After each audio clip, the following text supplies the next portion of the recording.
reuniram-se num café perto da Torre Eiffel para repassar os planos pela última vez. Abrindo a tampa de um bueiro, desceram pela escada e chegaram a um túnel de concreto por onde passava um cabo que avançava pela escuridão. Estão pegando a cena? Um grupo de adolescentes lá de Paris, estão fazendo uma arte aí. Seguiram o cabo até a fonte. O subsolo do edifício do Ministério das Telecomunicações.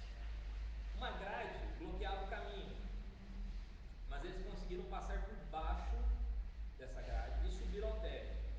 Na central da segurança, encontraram 3 molhos de chaves e um livro de ponto que indicava quais guardas estavam em serviço. Mas não havia guardas. Então, ali naquele local onde eles estavam, o Ministério das Telecomunicações, naquele momento da noite, não havia guarda. Os invasores vasculharam o prédio por horas, sem encontrar ninguém, até que no fundo da gaveta viram o que estavam buscando. Os mapas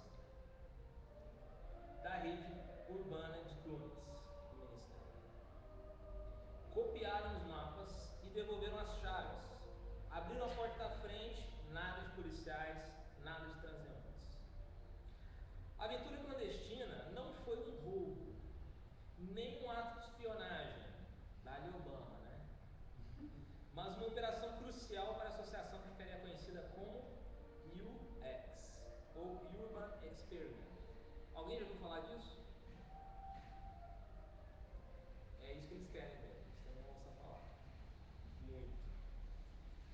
O UX é uma espécie de coletivo de artistas, mas está longe de ser um grupo de vanguarda, que força o público, por vezes, a confrontar o novo. Seu único público é o próprio grupo. Na verdade, vai além disso.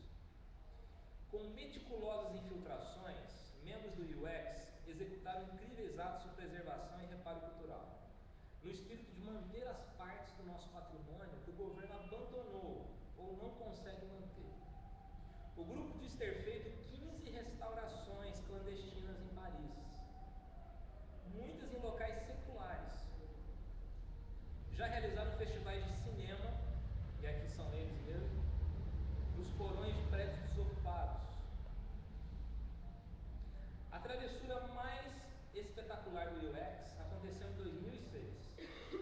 Um grupo dedicou meses a se infiltrar no Panteão, a grandiosa construção que abriga os restos mortais de personagens centrais da história e da cultura francesa.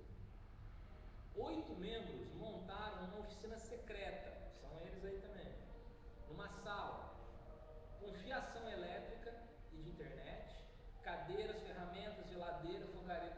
Estão parando para pensar o que os caras estão fazendo?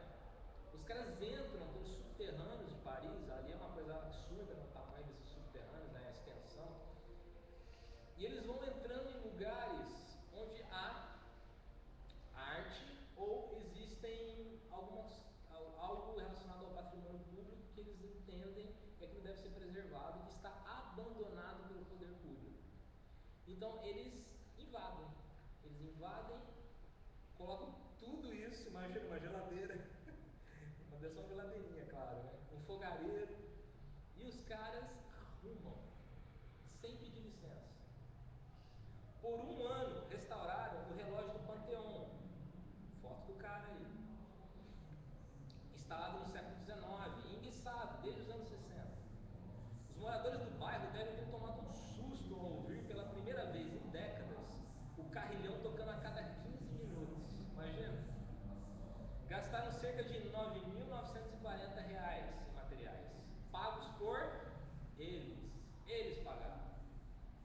No terraço criaram um pomar.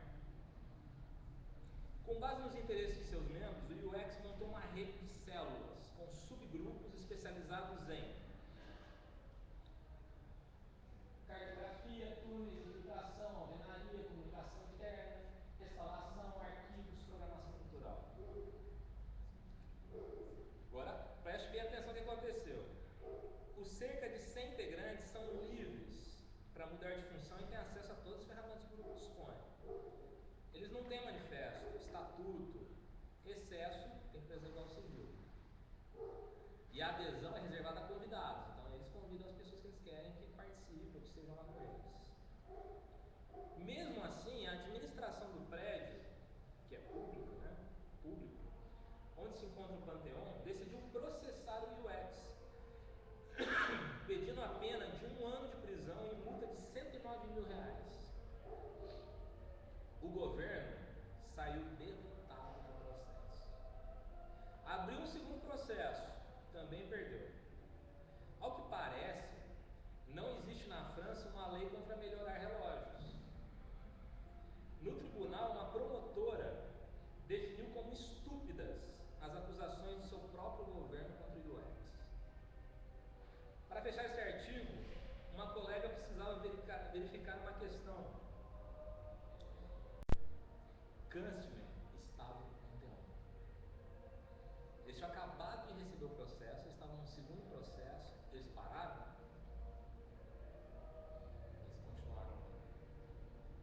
Cara, se você parar para pensar, isso aqui é uma história relacionada com não cristãos, você abre um mundo da seguinte forma, geralmente é assim que acontece. Esses caras são vândalos. Esses caras estão fazendo o que não se deve fazer. Quando você pensa, esses caras são cristãos, fazendo algo do tipo, você pensa, esses caras não são cristãos, eles são vândalos, eles não deveriam estar fazendo isso. Nós não devemos deixar de se subordinar às autoridades. Só que existe uma coisa que se chama desobediência civil, e que por vezes, dependendo da justiça que está sendo propagada no mundo naquele momento, sim, é importante desobedecer. Eles não estavam quebrando nada, eles não estavam machucando ninguém. O que eles fizeram foi simplesmente tomar lugares onde eles não tinham permissão para entrar. Eles não gastavam absolutamente nada do dinheiro das pessoas da cidade, mas o próprio dinheiro, e eles resolveram consertar. Por quê? Quando você mora numa nação que fala assim, ó, vocês estão pedindo educação, mas espera aí, nós vamos fazer um plebiscito, tem alguma coisa errada, meu amigo. Tem alguma coisa errada. E sabe o que a gente precisa fazer? A gente precisa continuar protestando nessa nação. Porque não é certo o que estão fazendo conosco. Não é certo. Quando esses caras entram lá e consertam, e eles acham que é só para eles mesmos que eles estão fazendo isso, que eles fazem os festivais de cinema, os subterrâneos, e eles veem aquele relógio, eles admiram aquilo, né? Na verdade, eles estão perdendo de vista que eles fazem isso tanto para eles que são não cristãos, como para vários cristãos e para todo mundo. Quando você se manifesta, quando você protesta, em especial com ações, você está fazendo para todos. Eu acho isso muito cristão. Vocês estão percebendo o paralelo que eu estou fazendo, né? Sabe o que está faltando para a igreja fazer? Penso eu, nessa ação que está acontecendo aí no Brasil hoje. O que está faltando a igreja fazer é ela agir. E eu não estou falando só de protesto, não estou falando só de levantar cartaz. É ação. Eu conheço igrejas que agem, que no entorno delas, as pessoas que moram ao redor, em especial, por vezes, né, periferia e gente de baixa renda, são abençoadas diariamente pela igreja, por essa igreja, que é uma igreja que atua socialmente também. Isso não tem nada de comunista, de socialista, da parte da igreja. Isso tem de ser cristão. Jesus não simplesmente pregava, ele alimentava a multidão, não é? Ele curava. Inclusive, Jesus ele foi um pouco desobediente às vezes, civilmente falando. Quando ele vai e cura no sábado. Pera lá, ele quebrou a lei? Não, ele não quebrou a lei. Ele reinterpretou a lei da maneira que era correta. mas ele foi a uma interpretação errada dos homens.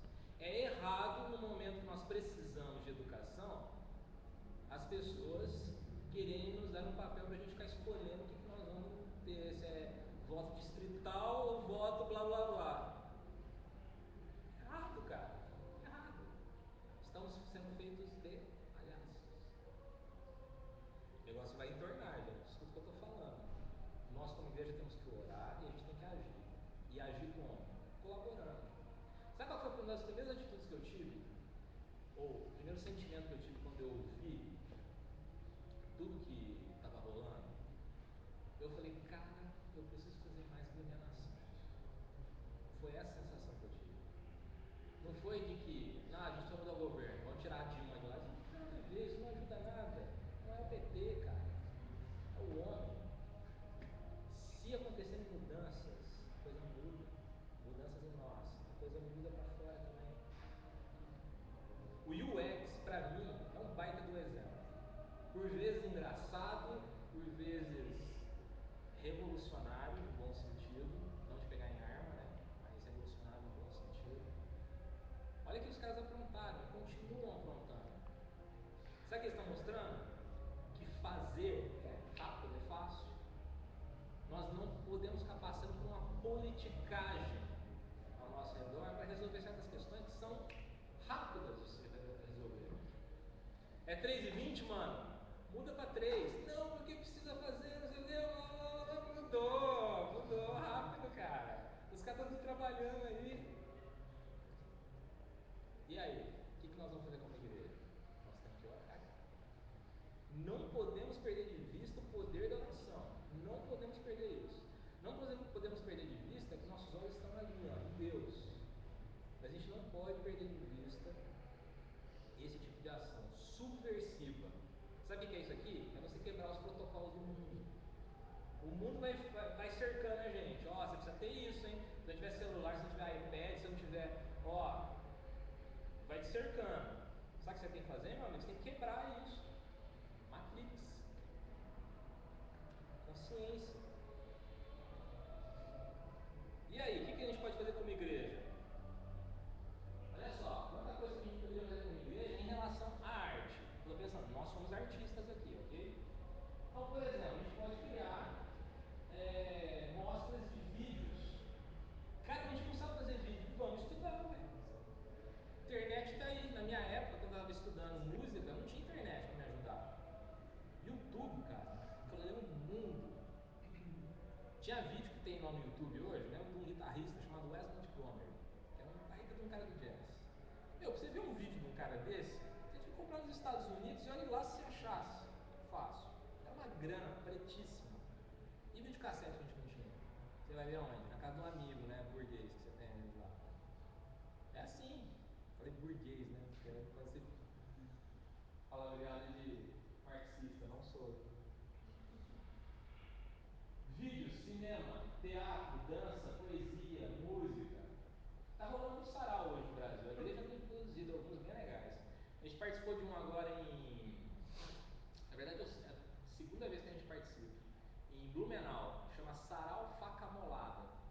São um casal de cristãos que faz. E eles envolvem artistas da cidade, cara. É muito legal. Então, eu tô lá com uma proposta de música cristã, né? Com letras cristãs. Mas tem artista lá, pintor e tal, que não tem nada a ver. A ideia é que a gente troque ideias. A ideia é essa, trocar ideias, né? Que a gente se junte e que a gente observe, que a gente entenda e que a gente discuta. Olha isso aí, né? Rolou um negócio muito legal, porque tinha muitos poetas lá. É o que mais rolou lá foi poesia. E aí tinha umas mulheres, cara, começavam a falar umas coisas muito loucas. E as mulheres vinham assim, sabe? Poeta assim, sabia declamar, né? Sabe? Era a própria poesia da pessoa, né? E ela vinha falando, meu, assim, defendendo mesmo. Falou, nossa, as coisas não vão resolver, se mata, cara. Suicídio é solução mesmo. Parece que estudou as aulas, né? Suicídio é solução, a música dele. Começar a falar isso. E aí, cara, eu lá, eu e a Marivana, nós estávamos esperando o fechamento desse negócio, né? Acabou, velho, era isso. Acabou a poesia, era isso, cara. Era pra você se matar. Que é legal, que sei lá, não vai ter mais nada depois mesmo. A gente gente mudava o repertório da hora. Graças a Deus que a gente tinha algumas coisas na manga. Eu virava pro Marivone, quando você está só certo comigo? A gente ia lá e pimba. Sabe, respondendo, porque, cara, o que essas pessoas do outro lado estão recebendo? Então virou isso, sabe? Um pouco de embate também. Foi muito louco, cara, foi muito louco. Exposição de fotografia, imagina o que rola. Teve um pastor amigo meu lá de Brasília que fez, né, o mesmo esquema, um sarau e tal, e teve um pessoal expondo fotografia. E o cara expôs um monte de nu. Só que eles não colocaram regras, né, na parada. Eles não botaram regras na